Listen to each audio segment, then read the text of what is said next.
El lugar no es bueno para la imaginación y no aporta sueños tranquilizadores por la noche. Esto debe de ser lo que mantiene a los extranjeros lejos del lugar, ya que el viejo Amni Pierce no les ha contado jamás lo que él recuerda de los extraños días. A mí, cuya cabeza ha estado un poco ida durante años, es el único que permanece allí y el único que se refiere a los extraños días.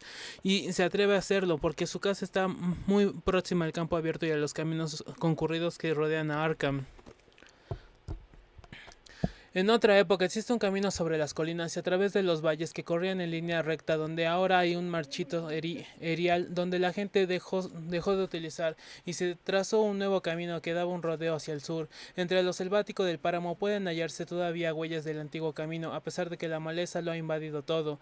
Después los densos bosques se aclaran y el erial muere a orillas de unas aguas azules cuya superficie refleja el cielo y brilla al sol, y los secretos de los extraños días se funden con los secretos de las profundidades, se funden con la oculta erudición del viejo océano y con todo el misterio de la tierra primigenia. Cuando llegué a las colinas y valles para cortar los terrenos destinados al nuevo embalse, me dijeron que el lugar estaba embrujado. Esto me dijeron en Arkham, y como se trata de un pueblo muy antiguo lleno de leyendas de brujas, pensé que lo de embrujado debía ser algo que las abuelas habían contado a los chiquillos a través de los siglos. El nombre de maldito Erial me pareció muy raro y teatral, y me pregunté cómo habría llegado a formar parte de las tradiciones de un pueblo puritano. Después vi con mis propios ojos aquellas cañadas y laderas y ya no me extrañó que estuvieran envueltas en una leyenda misteriosa. Las vi por la mañana, pero a pesar de ello estaban sumidas en la sombra. Los árboles crecían demasiado juntos y sus troncos eran demasiado grandes, tratándose de árboles de Nueva Inglaterra. En las oscuras avenidas del bosque había demasiado silencio y el suelo estaba demasiado blando con el húmedo musgo y los restos de infinitos años de descomposición. En los espacios abiertos, principalmente a lo largo de la línea del antiguo camino, se situaban pequeñas casas de labor, a veces con todas sus edificaciones en pie y a veces con solo un par de ellas, y a veces con una solitaria chimenea o una bodega llena de cascotes. La maleza reinaba por todas partes y seres fantasmales susurraban en el subsuelo. Sobre todas las cosas pesaba una rara opresión, un toque grotesco de irrealidad, como si fallara algún elemento vital de perspectiva o de claroscuro. No me extrañó que los extranjeros no quisieran permanecer allí, ya que aquella no era una región que invitara a dormir en ella. Su aspecto recordaba demasiado al de una región extraída de un relato de miedo. Curiosamente estamos en un relato de miedo, pero nada de lo que había visto podía compararse en lo que ha de en lo que ha de solo en lo que a desolación respecta. Con el maldito Erial se encontraba en el fondo de un espacioso valle. Ningún otro hombre hubiera podido aplicársele con más propiedad, ni ninguna otra cosa se adaptaba tan perfectamente a este.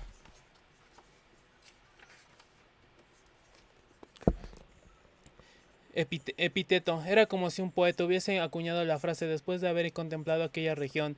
Mientras la observaba, pensé que era el resultado de un incendio, pero ¿por qué no había crecido nunca nada sobre aquellos 5 acres de gris desolación que se extendía bajo el cielo, como una gran mancha corroída por el ácido entre bosques y campos? Está situado en gran parte hacia el norte de la línea del antiguo camino, pero invade un poco el otro lado. Mientras me aproximaba experimenté una extraña sensación de repulsión, y solo me decidí a hacerlo porque mi labor me obligaba a ello. En aquella amplia extensión no se mostraba vegetación de ninguna clase, no había más que una capa de fino polvo o ceniza gris que ningún viento parecía ser capaz de arrastrar. Los árboles más cercanos tenían un aspecto raquítico y enfermizo, y muchos de ellos parecían muertos o con los troncos podridos. Mientras andaba con rapidez vi a mi derecha los derruidos restos de una casa de labor y la negra boca de un pozo abandonado cuyos estancados vapores adquirían un singular matiz al ser bañados por la luz del sol.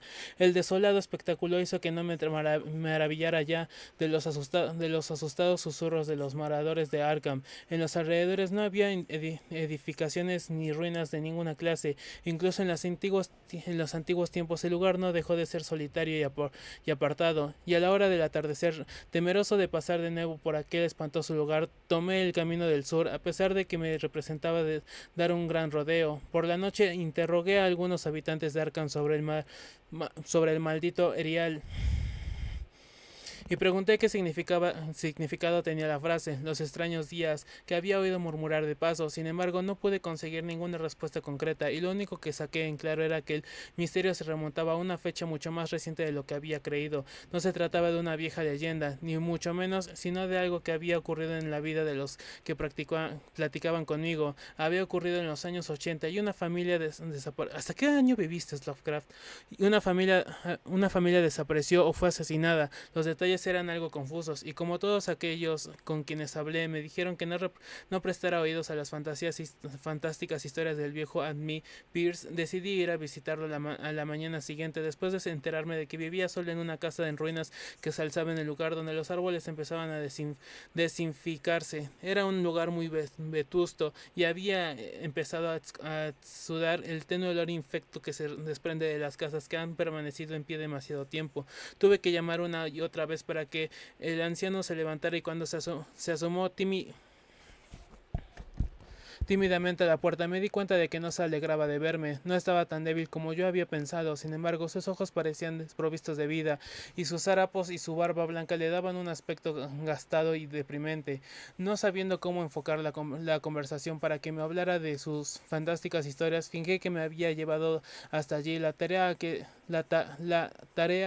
estaba entregado. Le hablé de ella el viejo a mí, formulándole algunas vagas preguntas sobre la región. Amni Pierce era un hombre más culto y más educado de lo que me habían contado, y se mostró más comprensivo que en cualquiera de los hombres con los cuales había hablado en Arkham. No era como otros palurdos que habían conocido en las zonas donde iba a construirse los embalses, ni protestó por las millas de antiguo bosque y de tierras de labor que iban a desaparecer bajo las aguas, aunque quizás su proceder hubiera sido distinto de no haber tenido su hogar fuera de los límites del futuro lago. Lo único que mostró fue alivio ante la idea de que los valles por los cuales había merodeado toda su vida iban a desaparecer. Estaría mejor debajo del agua desde los extraños días, y al decir esto, su ronca voz se hizo más lívida, mientras su cuerpo se inclinaba hacia adelante y el dedo índice de su mano derecha empezaba a señalar de una manera temblorosa e impresionante. Fue entonces cuando oí la historia, y mientras la ronca voz avanzaba en su relato, en una especie de misterioso susurro, me estremecí una y otra vez, a pesar de que nos hallábamos en pleno verano. Tuve que interrumpir el relato muchas veces para poner en claro puntos científicos que él solo conocía a través de lo que había dicho un profesor, cuyas palabras repetía como un papagayo, aunque su memoria había empezado ya a flanquear, o para tener un lazo entre dato cuando fallaba su sentido de la lógica y de la continuidad. Cuando hubo terminado, no me extrañó que su mente le fallara, ni que la gente de Arkham no le gustara hablar del maldito Erial. Me apresuré a regresar a mi hotel antes de que la puesta del sol, ya que no quería tener las estrellas sobre mi cabeza descubriéndome el aire libre. Al día siguiente regresé a Boston para dar mi informe. No podía ir de nuevo a aquel lugar, a aquel oscuro caos de antiguos bosques y laderas, ni enfrentarme otra vez con aquel gris Erial donde el negro pozo abría sus fauces al lado de las ruinas de una casa de labor. El embalse iba a ser construido ya, y todos aquellos antiguos secretos que quedarían enterrados para siempre bajo las profundas aguas. Pero creo que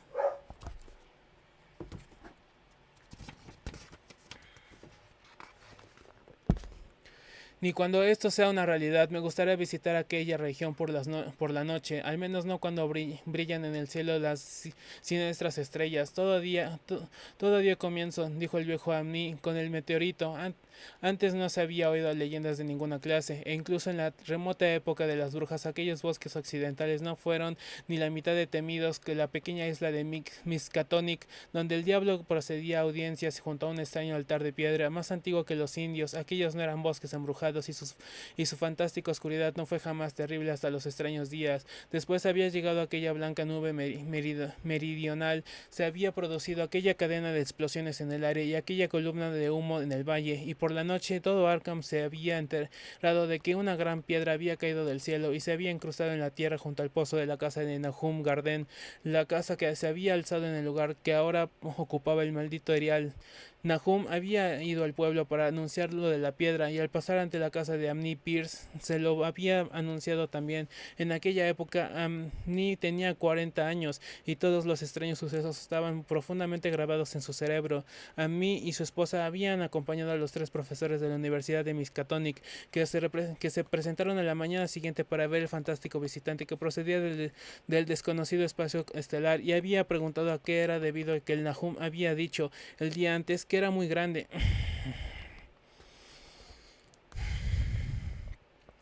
Nahum, señalando la parduzca mole que estaba junto a su pozo, dijo que se había encogido, pero los sabios manifestaron que las piedras no se encogen, irradiaban calor sin cesar, y Nahum declaró que había brillado débilmente toda la noche. Los profesores golpearon la piedra con un martillo de geólogo y descubrieron que era curiosamente blanda. En realidad era tan blanda como si fuera artificial, y arrancaron más bien escoplaron una muestra para llevársela a la universidad a fin de analizar su naturaleza. Tuvieron que mantenerla en un cubo que le pidieron prestado a Nahum, ya que el pequeño fragmento no perdía calor. En su viaje de regreso se detuvieron a descansar en la casa de Amni y parecieron quedarse pensativos cuando la señora Pierce se dio cuenta de que el fragmento estaba haciéndose más pequeño y había empezado a quemar el fondo del cubo. Realmente no era muy grande, pero quizás había cogido un trozo menos de lo que había pensado. Al día siguiente, todo esto ocurrió en el mes de junio de 1882. Los profesores se presentaron de nuevo muy excitados al pasar por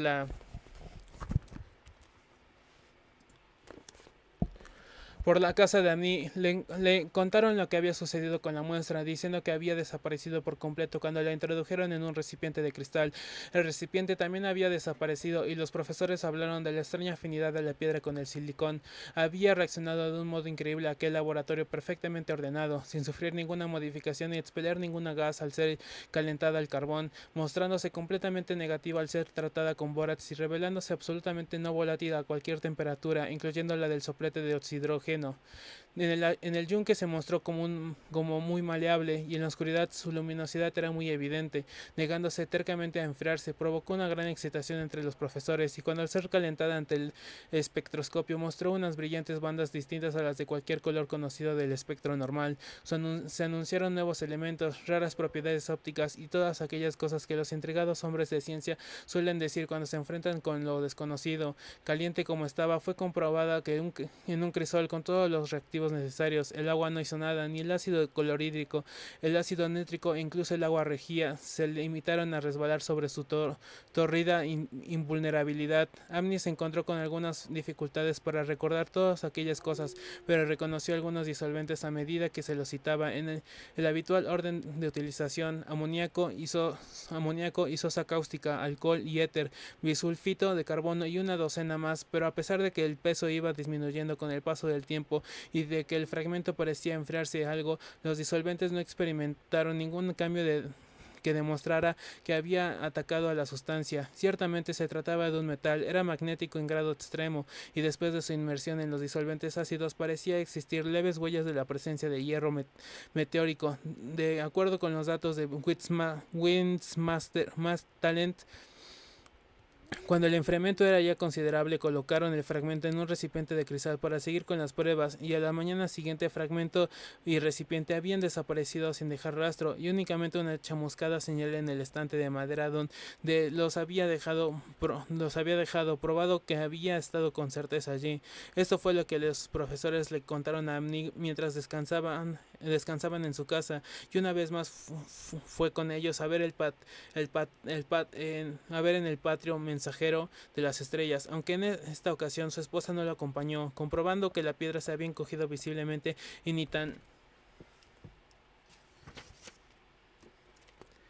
Ni tan solo los más incrédulos de los profesores pudieron dudar de lo que estaban viendo. Alrededor de la masa perduzca situada junto al pozo había un espacio vacío, un espacio que eran 2 pies menos de que el día anterior.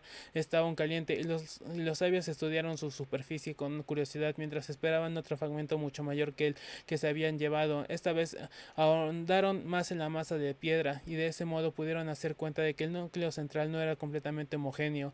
Habían dejado al descubierto lo que parecía ser la cara exterior de un glóbulo empotrado en la sustancia. El color parece el color, parecido al de las bandas del extraño espectro del meteoro, era casi imposible de describir. Aquí vamos, Lovecraft.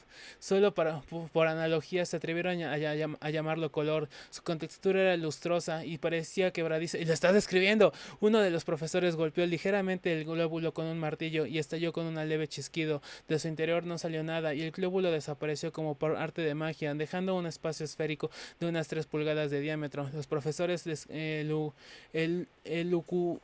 lucubraron que era probable que hallaran otros glóbulos a medida que la sustancia envolviente se fuera fundiendo.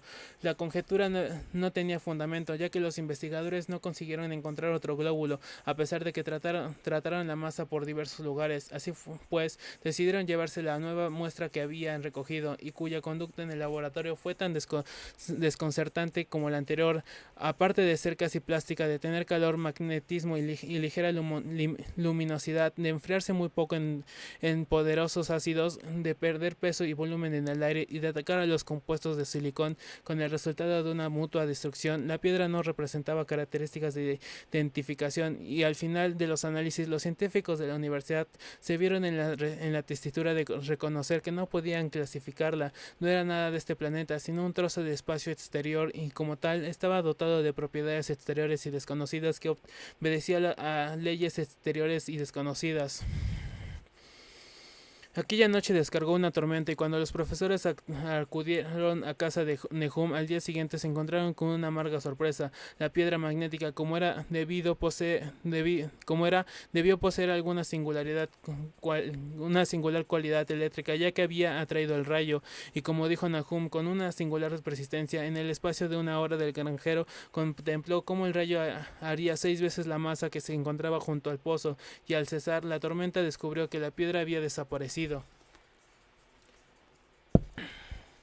Los científicos, hondamente contraídos tras comprobar el hecho de la total desaparición, decidieron que lo único que podía hacer era regresar al laboratorio y continuar analizando el fragmento que se habían llevado el día anterior y que como medida de precaución habían encerrado en una caja de plomo. El fragmento duró una semana transcurrida, la cual no se había llegado a ningún resultado valioso. La piedra desapareció sin dejar ningún rastro. Con el tiempo los profesores apenas creían que había visto realmente aquel misterioso vestigio de los insondables abismos exteriores, aquel único misterioso mensaje de otro universo y que otros reinos de materia, energía y entidad. Como era natural, los periódicos de Arkham hablaron mucho del incidente y enviaron a sus reporteros a entrevistar a Nahum y a su familia. Un periódico de Boston envió también un periodista, y Nahum se convirtió rápidamente en una especie de celebridad local. Era un hombre delgado de unos 50 años que vivía con su esposa y sus 3 hijos del producto de lo que cultivaba en sus tierras. Él y Amni se hacían frecuentes visitas, lo mismo que sus esposas, y Amni solo tenía frases de elogio para él después de todos aquellos años. Parecía estar orgulloso de la atención que había traído al lugar. En las semanas que siguieron a su aparición y desaparición, habló muchas veces del meteorito.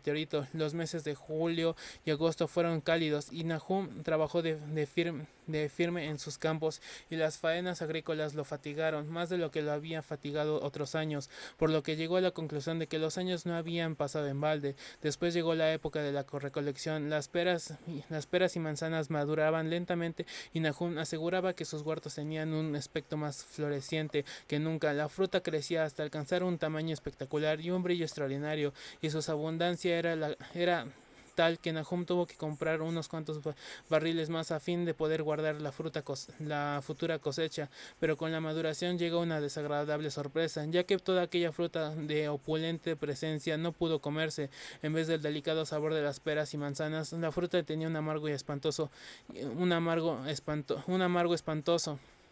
Lo mismo sucedió con los melones y los tomates, y Nagión vio con tristeza cómo se echaba a perder toda su cosecha. Buscaba una explicación a aquel hecho. No tardó en declarar que el meteorito había envenenado el suelo, y dio gracias al cielo porque la mayor parte de las otras cosechas se encontraban en las tierras altas a lo largo del sendero.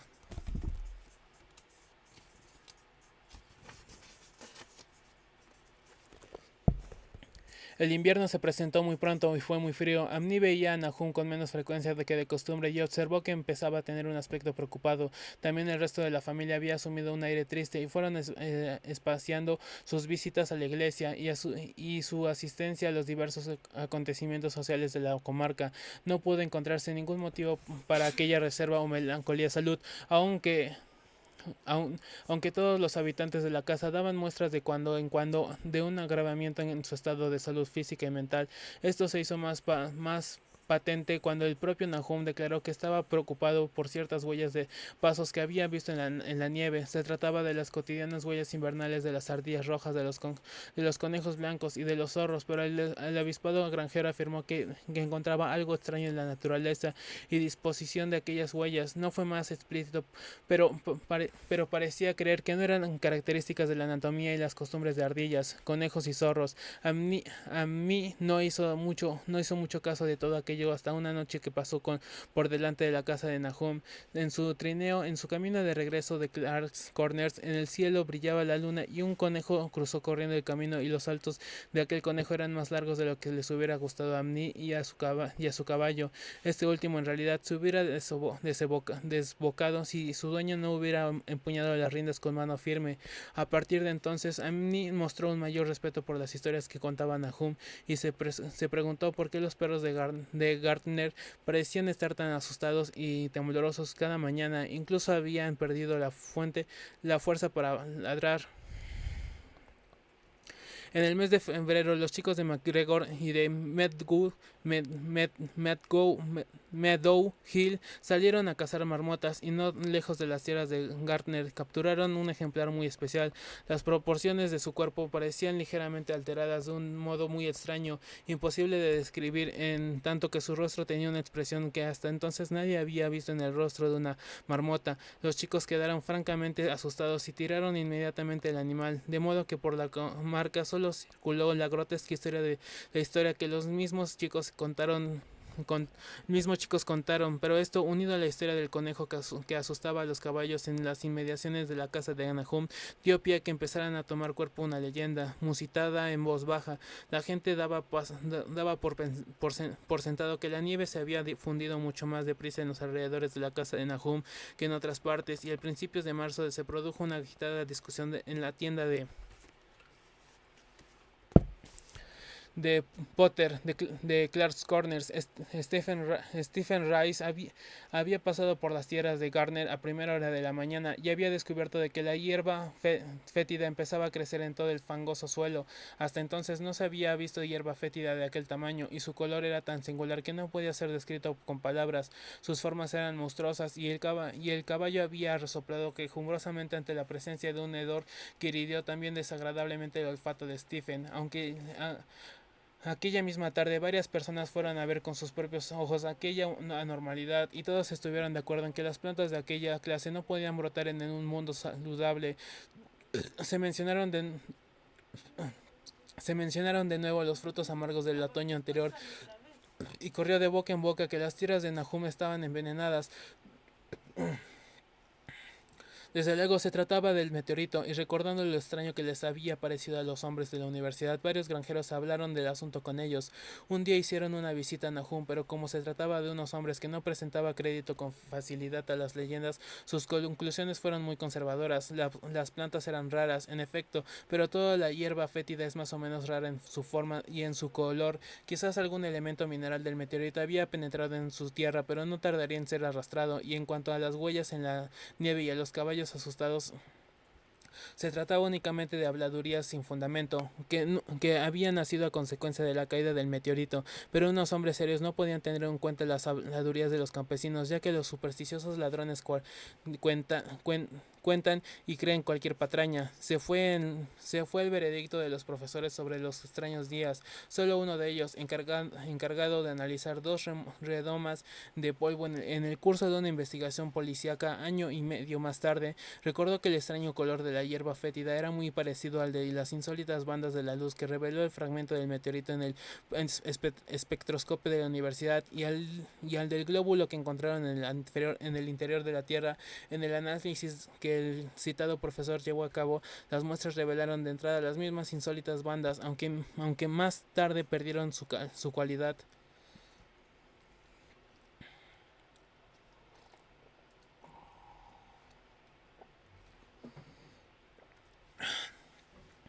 Los árboles florecieron temprano alrededor de la casa de Nahum y por la noche se mecían poderosas al viento. El segundo hijo de Nahum, Tadeus, un muchacho de 15 años, juraba que los árboles se mecían también cuando no hacía viento, pero ni tan solo los más charlatanes prestaron atención a esto. Desde luego, en el ambiente flotaba algo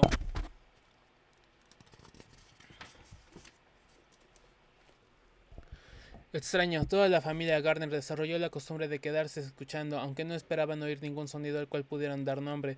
La escucha era en realidad resultado de momentos en que la conciencia parecía haberse desvanecido en ellos. Desgraciadamente, esos momentos eran más frecuentes a medida que pasaban las semanas, hasta que la gente empezó a murmurar que toda la familia Nahum había perdido la razón. Cuando salió la primera saxifraga, su color era también muy extraño, no completamente igual al de la hierba fétida, pero indudablemente afín a él igualmente desconocido para cualquiera que lo viera. Nahum confió algunos capullos y se los llevó a Arkham para enseñarlos al editor de la Gazette, pero aquel dignatario se limitó a escribir un artículo humorístico acerca de ellos, ridiculizando los miedos y las supersticiones de los campesinos. Fue un error de Nahum contarle a un estúpido ciudadano la conducta que observaba las mariposas, también enormes.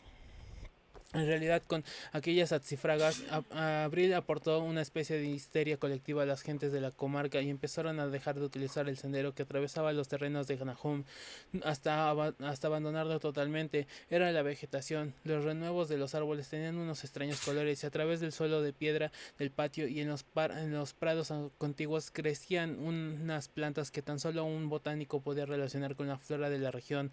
Pero lo más extraño de todo era el colorido, que no respondía a ninguno de los matices de que el ojo humano había contemplado hasta entonces. Plantas y arbustos que arbustos se convirtieron en una funesta amenaza, creciendo con insolencia en su cromática perversión. A mí y a los Garden opinaron que los colores tenían para ellos una especie de inquietante familiaridad y concluyeron que les recordaba el glóbulo que había sido descubierto dentro del meteorito. Nahum logró y sembró los 10 acres de terreno que poseía en la parte alta sin tocar los terrenos que rodeaban su casa. Sabía que sería trabajo perdido y tenía la esperanza de que aquellas extrañas hierbas que estaban creciendo arrancarían toda la ponzoña del suelo. Ahora estaba preparado para cualquier cosa, inesperada que pudiera parecer, y se había acostumbrado a la sensación de que cerca de él había algo que esperaba ser oído. El ver que los vecinos no se acercaban por su casa le mostró desde luego, pero afectó todavía más a su esposa. Los chicos no lo notaron tanto porque iban a la escuela todos los días, pero no pudieron evitar enterarse que las habladurías, las cuales los asustaron un poco, especialmente a Tadeus, que era un muchacho muy sensible.